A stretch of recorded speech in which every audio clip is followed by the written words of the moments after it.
Voltamada. Voltamada to Newcastle. Done, dusted, over the line. The Isak replacement has landed.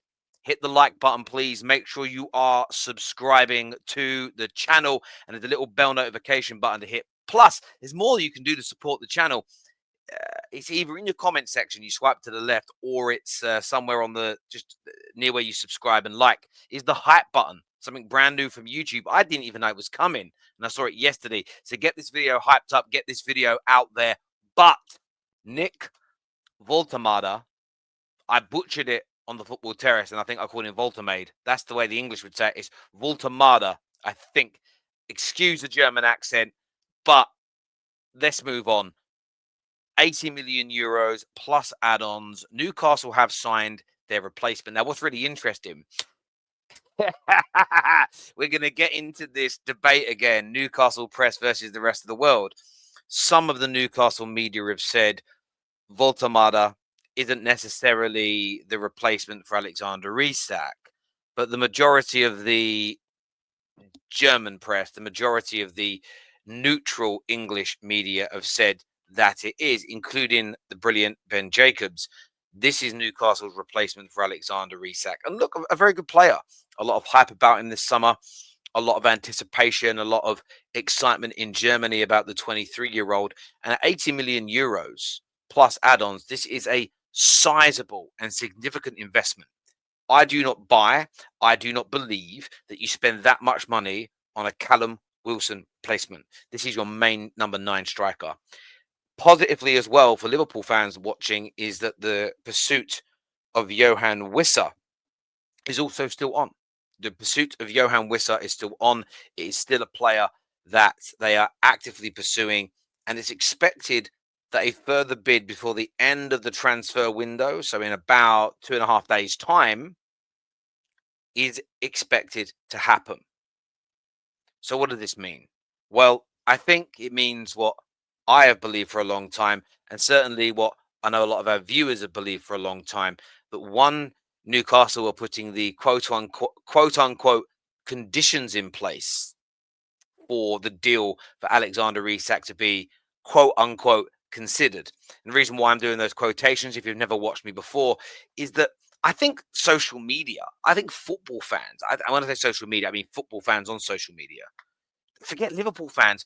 I think the whole world, and let me say that again, the whole world that isn't bitter or brainless has kind of sided with Liverpool in this fight.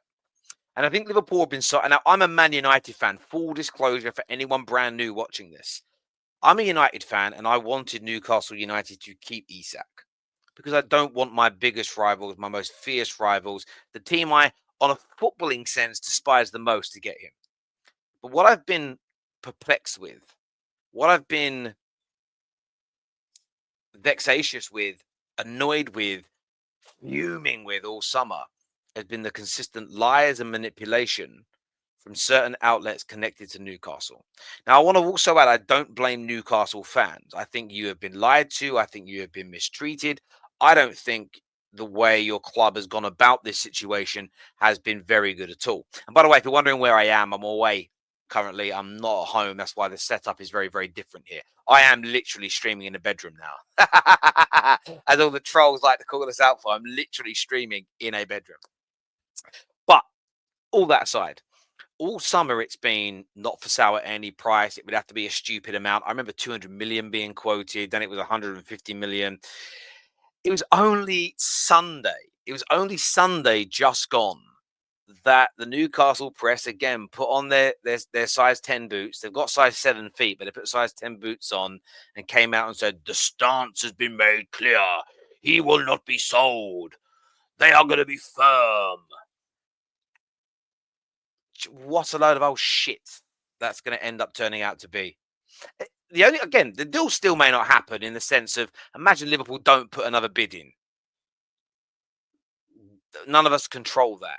Let's just say something happens and Voltamada doesn't pass his medical, something along those lines. The only reason this deal was taken until now, and I'm talking the Isak deal to get done, is because Newcastle have not landed targets. This is why Alexander Isak has become frustrated. This is why Alexander Isak has become annoyed. This is why he's continued to push the position that he holds. It's really interesting that the way people speak of Piff and the way people speak of uh, Ruben, the Jamie Rubin, the co-owners, and how they would never stand for what Isak's done, and they will stop it, and they'll block it, and they'll let him rot in the reserves. Well, none of that is true. They went to his house on Monday to beg him to reconsider and change his mind, and that's because they weren't confident they were going to land their targets. And they were essentially, I actually think they were apologizing to him.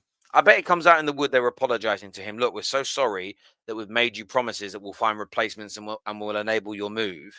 Bear with us, we'll get it done. But any chance you could come back to training just to help us from an optics point of view? And I think he said, no, you've failed, and therefore going back on your word. And look, some people don't like that behaviour, and I'll get you'll call me out for saying it, but we're very happy for our clubs to treat players that way when they're surplus to requirements. Most fans don't care when things go that way, and most fans don't care when their club treat people in that way, as an example either. So from my point of view, I'm quite consistent when I speak about these things, and I always have been, and I'm not going to change my mind on that. All's fair in love and war when it comes to the transfers. Man United today have seen Kobe Mainoo say, can I go out on loan? It isn't great that it's with a couple of days left to go in the window. But at the same time, we haven't landed a keeper. We haven't landed a midfielder. We haven't got rid of the bomb squad early enough and for enough money. So if a player turns around and says, you know what? I can't buy into what you guys are selling anymore. I understand it. Because if we turn around and say we don't like what that player's offering us anymore, like Onana, we say see you later today. We want him gone. We don't care about how hard he's trained and how much he wants to be here. We did the same with Rasmus Højlund. So I just try to be consistent with this. So we're going to see a bid from Newcastle United. I am to Newcastle United from Liverpool Football Club for Alexander Isak, and it's got to be imminent. At this stage of the window, it's imminent. There's a couple of days left, but the replacement is in. The Wissa deal is still on. And this is a transfer that I really want to see put to bed. Now, in the cold, hard light of day, I'm gutted. I'll be absolutely gutted to see him at Liverpool. But as I stated a few minutes ago, Liverpool have been made to look like criminals in this when all they bid was a British transfer record for a player. Liverpool and Isak have been made to look like scumbags and unprofessional and nasty and horrible. And I felt the whole time that this was an extreme exaggeration for what is quite simply a very normal summer scenario. Newcastle have been out destabilizing Larson and going after Wissa, amongst other players that may have wanted to leave the clubs they're at, but their clubs didn't want to sell them. The fans are frustrated. And that isn't a problem. It's okay for Newcastle to do it. I just find the stench of hypocrisy is ridiculous. It's like a pigsty. The stench is that bad. It's okay for you to destabilize other clubs, turn other players' heads, bid big money. Anybody else does it, crazy. And I've seen this on social, and I'm not speaking for all Newcastle fans because we have a lot that come on my platform, the Football Terrace, and they're great and lovely, wonderful people.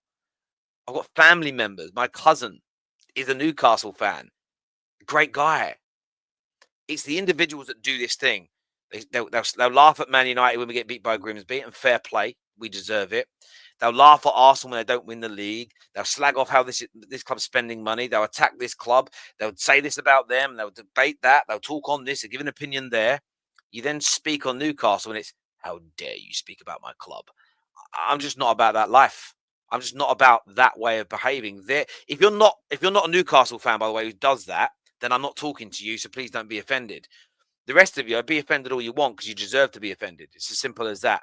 But for me, look, I think we're coming to a head with this now. The conditions are now being put in place, and we're gonna see Isak become a Liverpool player. And some will say, Terry, you've pushed this all summer. Well, if it doesn't happen, then I'll be happy.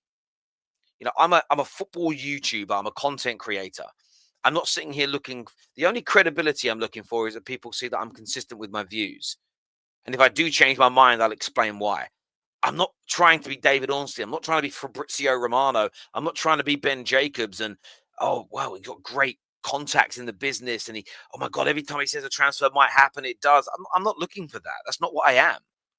So if it ends up not happening, I still think the majority of my logic and my reasoning stays in place. I don't think it disappears. I don't believe if this deal doesn't happen, it's because Newcastle were never going to let it happen. That's a load of old shit. Sorry to swear if anyone's got kids watching, but it is. Do me a favor, please, before you go. Hit the like button and subscribe. Hit the hype button as well. Get this video hyped up for us. But until next time, take care. Goodbye. God bless. And I'll see you all again very, very soon. Peace.